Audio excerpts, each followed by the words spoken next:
Bridget from DePaul University with the talk Permutations, Shapes, and their Tableau.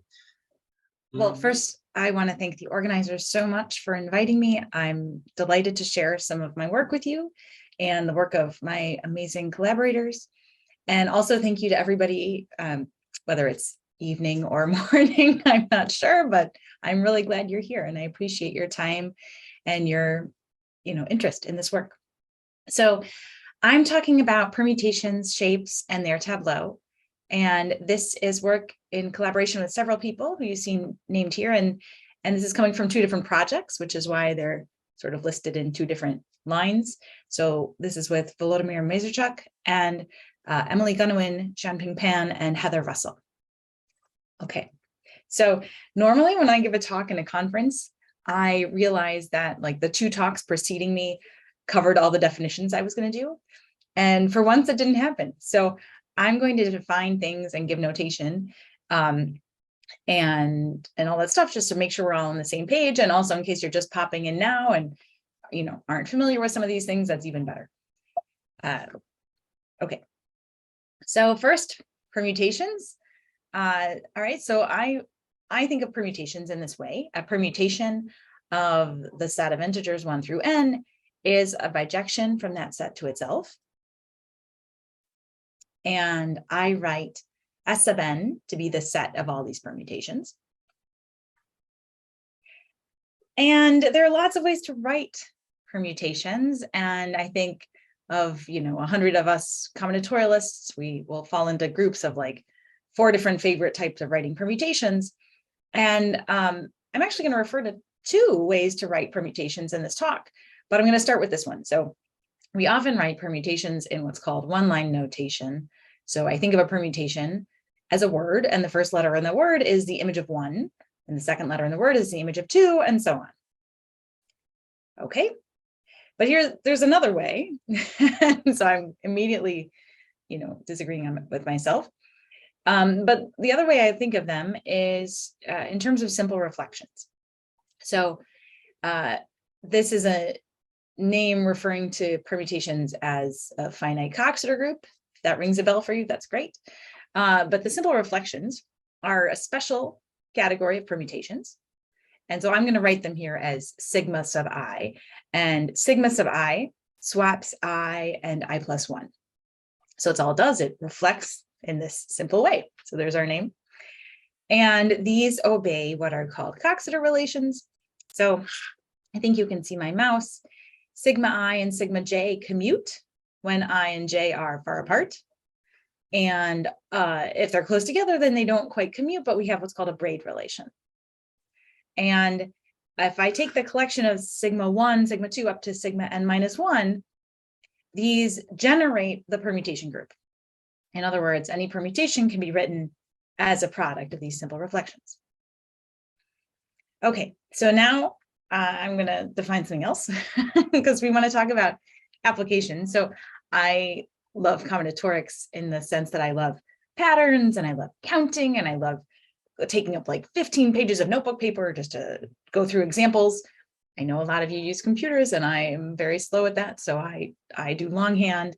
But we want to show how our work applies to other fields, or really how we're absorbing other fields and calling that combinatorics too. So let me talk to you about shapes and standard Young tableau. All right, so by the way, my daughter looked at the title last night and she said, wow, you're really good at spelling. I think she was impressed by the X. So I'm going to hope to get that correct every time. So a partition or a shape is a non-increasing sequence of integers. I'm going to write it as lambda equals this ordered tuple, lambda 1, lambda 2, lambda 3, and so on, which we orient to have top row of size lambda 1, second row of size lambda 2, and so on, with left sides justified. And by we, I believe this would be English notation, but people draw them differently, but that's how I'm going to draw them today. And so then I can talk about what's called a standard Young tableau. So a standard Young tableau of this shape is a filling of the shape by the numbers 1 through 1, 2, 3, and so on, so that each number appears once, and the numbers are strictly increasing from left to right within each row and from top to bottom within each column. So this is a very standard object in combinatorics. Oh my goodness.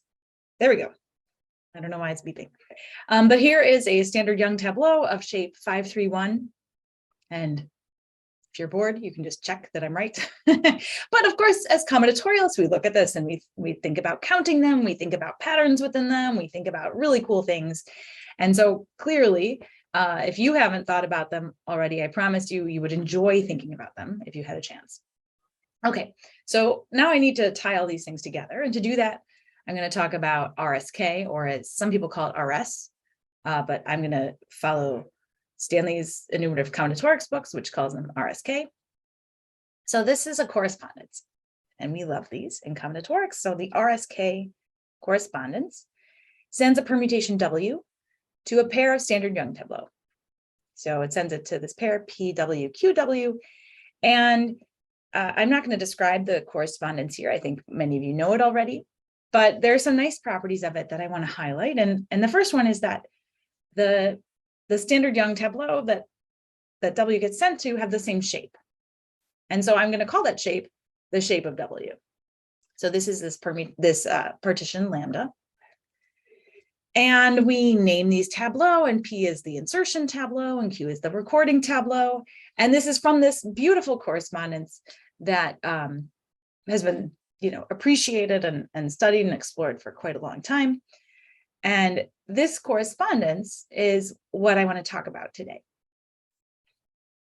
So here is an example, yet another opportunity for you to tune out of my talk and practice. And hopefully I don't have any mistakes in my example, but you're welcome to check it on your own later. Okay, so like I said, this correspondence has been appreciated for quite a long time, and there's some really cool properties of it. So I want to highlight a couple of them because we're going to build from there. So I'm going to begin with Schensted's theorem and then Greene's extension of that theorem. So Schensted's original result, and I believe I hope I'm attributing that correctly, is that for any permutation W, the length of the top row of this shape is the length of the longest increasing subsequence in the permutation. And also the length of the first column, the way I'm orienting things, is the length of the longest decreasing subsequence in the permutation. So there's this nice duality between a permutation and its inverse. And so if you can say something about rows, you can say something about columns. And so I'm going to kind of restrict mostly to rows here, but we could reformulate things in terms of columns if we wanted. So this is what Schensted is saying, that this property of the one-line notation, property of like longest increasing subsequence, if I just read it as a word, translates into the shape. You can say, oh, that's the length of that row. And then there's an extension to this, and the extension kind of generalizes this a little bit, but in a way that I find very complex to get my hands on. So for any permutation W, the combined length of the top I rows is equal to the maximal number of elements in a union of I increasing subsequences of W. So you have to like allow yourself to remake subsequences and combine them, and however many you can get and however long that could be, that would be the combined length of these top I rows. You can make a similar comment about columns. But we're really going to focus on the original theorem here and use that a little bit. Okay, so I hear these theorems, I study them in graduate school, I work on them in my research, and I encounter them when I'm teaching, but I have questions, right? So we have this great result from Schensted about the length of the top row. And then we have this extension from Greene about combined lengths of, okay, if I add up the first 6 row lengths, what do I get? But that doesn't really tell me about the 6th row length itself. I mean, you can think of it like inclusion, exclusion, but in terms of like unions of increasing subsequences, it doesn't quite work in the way that you'd want. So I have lots of questions, and here are some of them. Is there a combinatorial meaning to the lengths of the other rows individually? And what about the actual values in the first row or the second row and so on? Certainly I can get those actual values from doing the RSK correspondence, but is there a way to kind of directly understand what they mean or find them directly without going through that correspondence? Okay, so here's our our motivating questions. Excuse me. And a word of caution, because in particular for that second question, what are the actual values in the first row? Naively, I have an immediate guess with the bravado of a graduate student. I want to say, oh, I'm sure it's a longest increasing subsequence or something, because you have Greene's theorem that said that is the correspondence, but this is not true. So the values in the first row of, let's say, the insertion tableau, we can do it for insertion or recording, but we're going to usually talk about insertion. The values in the first row are not necessarily an increasing subsequence in the permutation, kind of a funny thing, let alone a longest increasing subsequence. So here is an example. I think this is our example from before, I'm pretty sure. And you'll notice, so here I have 1, 4, 5, 7, 9. Well, that's not an increasing subsequence here. My computer thinks it's a phone number. That's kind of fun. And 1, 2, 6, 7, 8. This is also not an increasing subsequence over here. So what are these values? Like, I wanted to just say, oh, Schensted's theorem tells me so-and-so, but it's not true. So we have some thinking to do. Okay, so let's build up our machinery a little bit. So we have reduced words, okay? And I hinted at this before. Any permutation W can be written as a product of these simple reflections, okay? And the number of subscripts here also impressed my kids last night of like, what is this? Greek letters and then more letters in the basement. So sigma I1, sigma I2 up through sigma IL, so I can have this product. I tend to think of simple reflections as maps in this way. And so I can have this product, and I can do it for like really long words if I want, but when L is minimal, then this product is called a reduced decomposition, because I've decomposed W in this reduced way, like efficiently. And I don't like writing so many subscripts in the basement. So if I just pay attention to the subscripts themselves, if I stop writing sigma, then I'm going to call this a reduced word. And because I often write permutations as in one-line notation, my reduced words and my permutations both look like strings of integers, and I don't want to confuse them. So if I'm referring to a reduced word, I'm going to put it in brackets just to indicate that it's representing this product. Okay, so these are reduced words. So here's an example. So I have this permutation, and its one-line notation is 4132, and it has 3 reduced words. And if you think I'm wrong, then maybe you and I multiply in different directions. So try reading it backwards if you don't agree. But these are the 3 reduced words. So this means that this permutation is sigma 3 times sigma 2 times sigma 1 times sigma 3. And by applying my Coxer relations, sometimes I can commute things, like I can take the 1 and 3 and switch them to be 3 and 1. Or I can take 3, 2, 3 and do a braid relation and get 2, 3, 2. So these are the reduced words. And this is actually going to be really helpful to us when we want to answer those questions I was talking about in the previous slide. So reduced words, when I work with them, feel very combinatorial. And the questions about the RSK correspondence and the insertion tableau and the recording tableau and all these things, they are of course combinatorial, but people like them in other fields too. And so I want to show how we can use the combinatorics of reduced words to understand properties of those tableaux. So I'm going to introduce an idea of runs. This is a nice generic term that has probably been used in 100 different papers in different ways. But I'm going to say a run is an increasing or decreasing sequence of consecutive integers. That's it. Okay. And I'm going to let run of W. So if W is a permutation, run of W is the fewest number of runs needed to form a reduced word for W. So here's our example from before. And I wrote down the reduced words again, and I broke them up into runs. And in fact, there are other ways to do it too. So here are some others. So like I could think of 3, 2, 1 as a run, and then the 3 is another run. Here I could do 3, 2 together, and then 3, and then 1, or I could do 3, and then 2, 3 together, and then 1. And I can kind of parse them differently, but I'm parsing them into runs. And run of W is the fewest number of runs I can obtain. So from this, we see that the number of runs for W here is 2.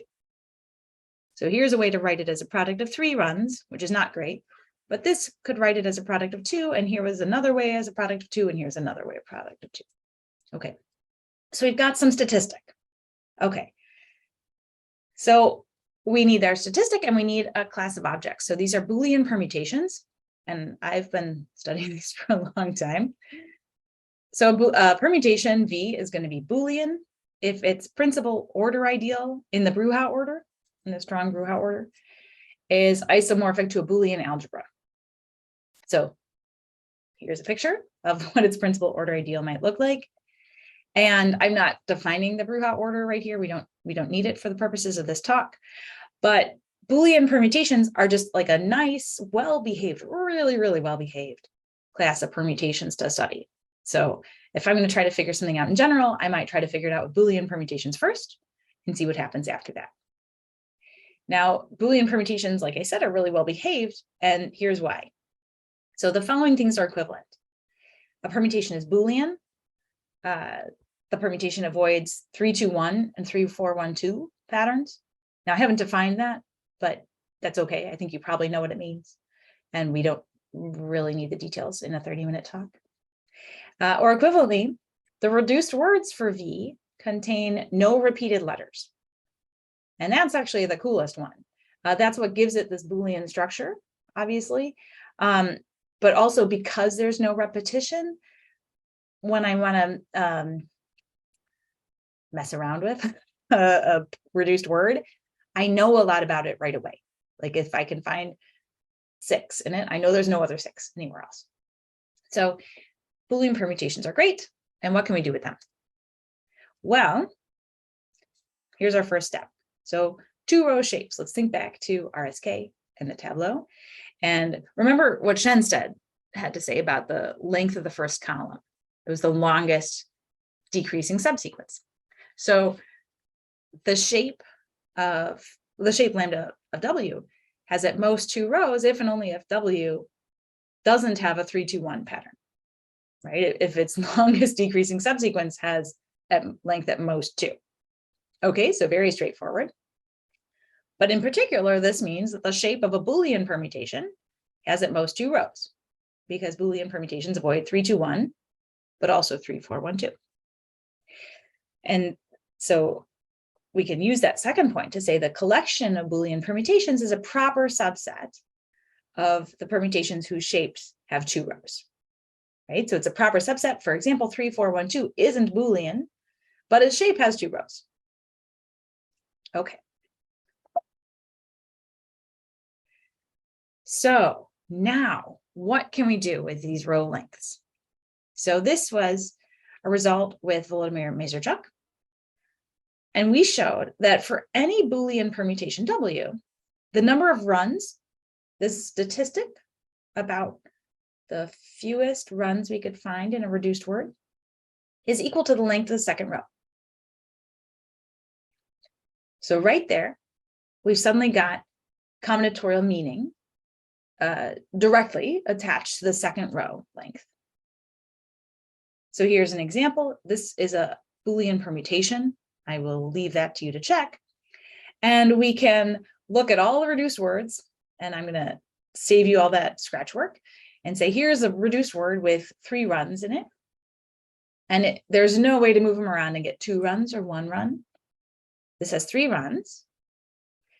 And in fact, if I do the RSK insertion, or RSK correspondence, these are the tableau, and you see that the second row has length 3. So the number of runs, 3, is equal to the length of the second row. So this, like I said, was joint work with Mazurchuk. And we were doing it in the context of studying Boolean permutations and some really neat stuff with them. Okay, so this is our first, and this is the same theorem, just in gray as a reminder. This is our first really nice like hint that there's something very cool going on with the runs and with these other rows. So rows below the top in general, well, so that was about row 2, which is very piggy. But let me put it another way. When W is Boolean, right, when there are only 2 rows or 1 row, then the number of runs is equal to n minus the length of the first row, because all the other boxes are in the second row. So this is not a very deep statement, but this is another way to think about it. And when you phrase it like this, then turns out something very cool happens. So this is with Emily Gunneman, Jean-Ping Pan, and Heather Russell. And we showed that, in fact, this is always true. You don't have to be Boolean, but that this run statistic is measuring the number of boxes below the first row. And there, you can see this because of the first row is about increasing the longest increasing sequence. And so if you can add in a run in a certain way, you can show that length either increases by 1 or decreases by 1. And so a box either appears or disappears from below. So this is very cool. And in particular, when we've got something that avoids 3, 2, 1, meaning if we have something stuck in the top 2 rows, it only has 2 rows, whether it's Boolean or not, the number of runs is equal to the length of the second row. So that original theorem, the one in gray right there, is like much more restrictive than needed. We don't have to be Boolean, we just have to avoid 3, 2, 1.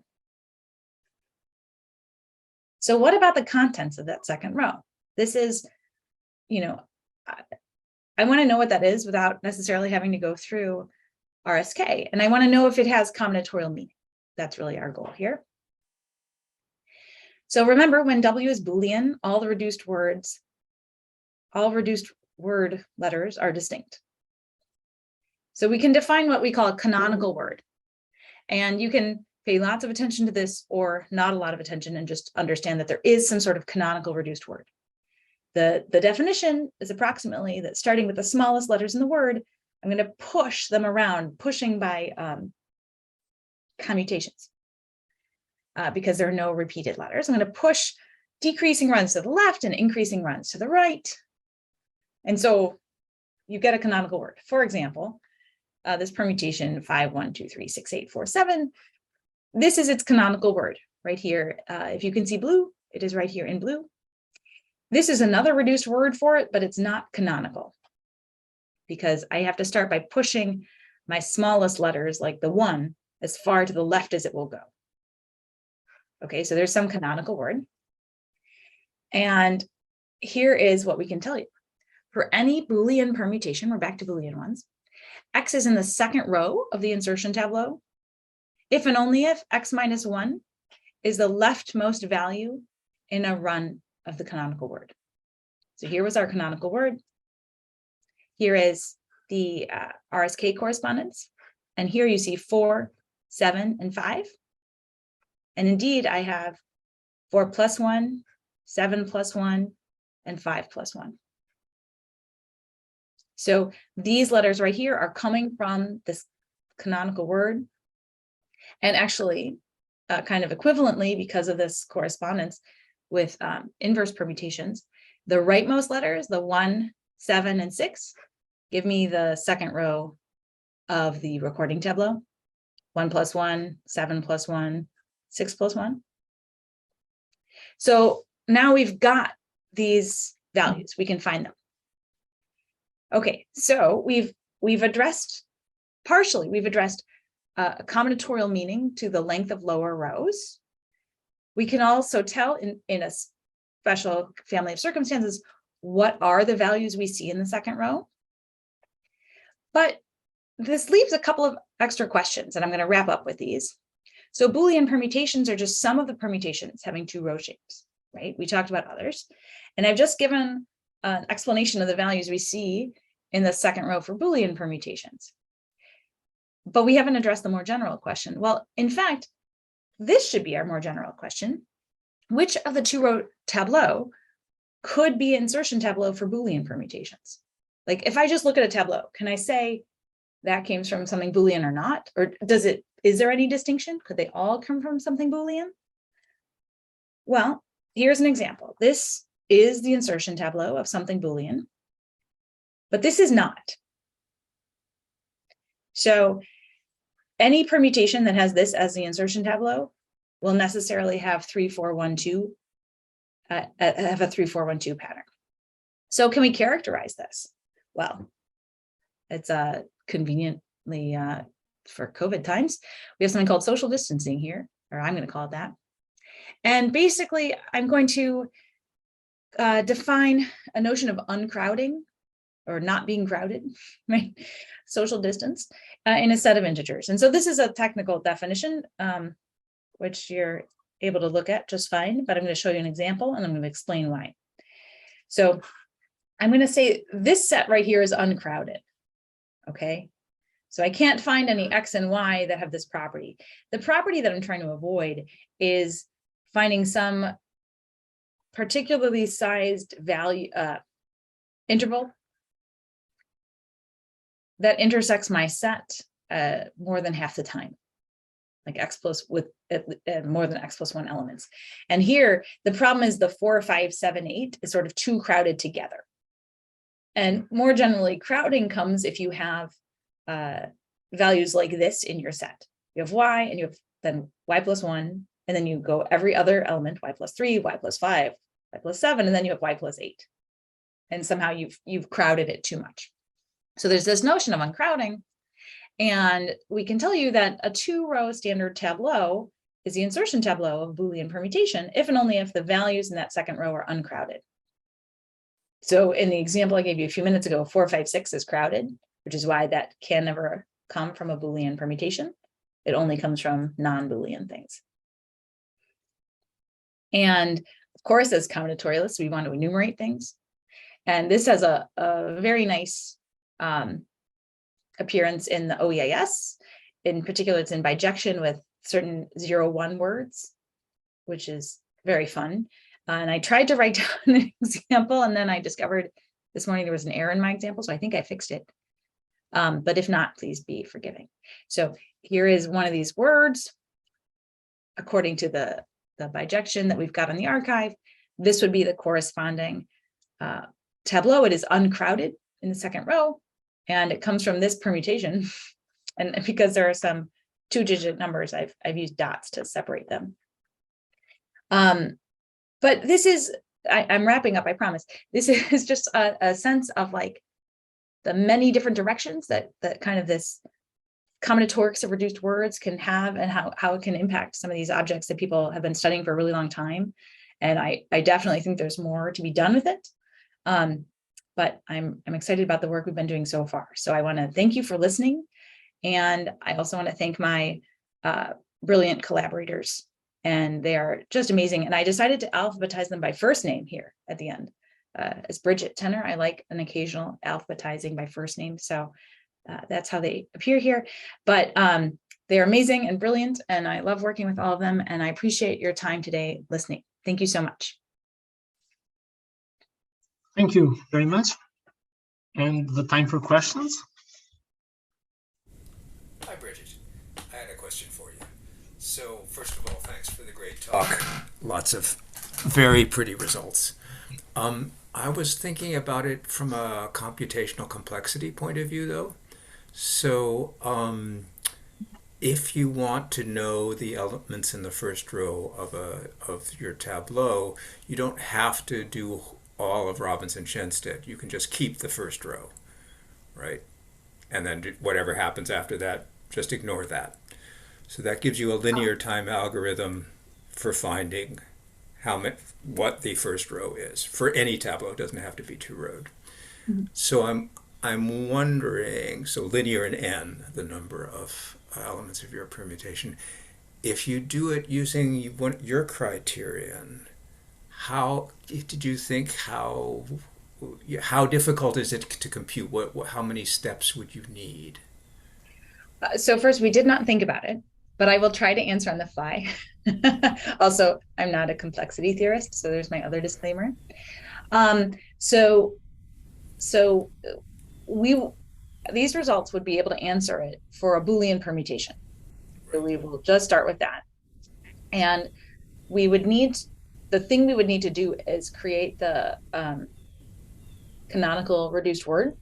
That, right? So like as soon as we have that, we're done, pretty much. Yeah, that's the crux of my question. How hard is that to find? Let me think for a second. So the way, because the canonical reduced word is built out of these runs, and runs are really, really picky, you know, like a run, whether it's increasing or decreasing, there's sort of two options for what it can do. And so you have to look for certain configurations in your permutation. So let me just quickly go back to the example where I showed. Yeah, okay, so like if I were looking at this permutation and I wanted to know what was its canonical reduced word, the 5 right here is going to tell me that there is a 4, 3, 2, 1 run.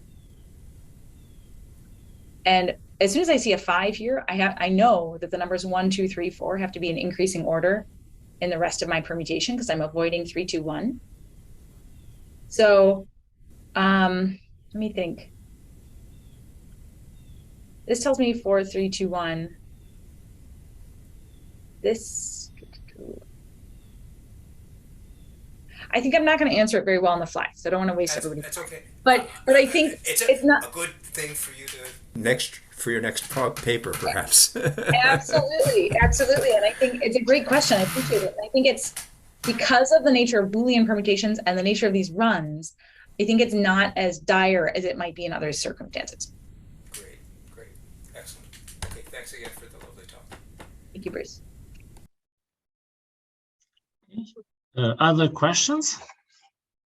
Yeah, a very quick question since it's running out of time. I took the liberty with something I hate when people do it to me, to take a break. The 3 to 1 and 3 for 1 to avoiding. I use my software that my student Vince Wilder wrote, and I've quickly found out that it's a sequence, every other Fibonacci number sequence. So, and then I went to the OIS and found out that you entered it in 2005. Is there a bisection, obvious bisection between what you call Boolean permutations and every other Fibonacci number? If I'm remembering correctly, because it's been since 2005, as you say, this is coming from the thinking about how you can build Boolean permutation. So it's actually coming from the reduced words of them. Like, do I add n on the left or the right or not at all? Oh, so the natural bisection with Fibonacci words. Thank you. Yes. Very interesting. We have still some minutes for other questions. One comment or comments. When we avoid 3 to 1, any permutation can be separated to two interval, two permutation. So, for example, in your example here, 5, 6, 8 is increasing, and 1, 2, 3, 4, 5, 7 it's increasing. So this is the 2 row, right?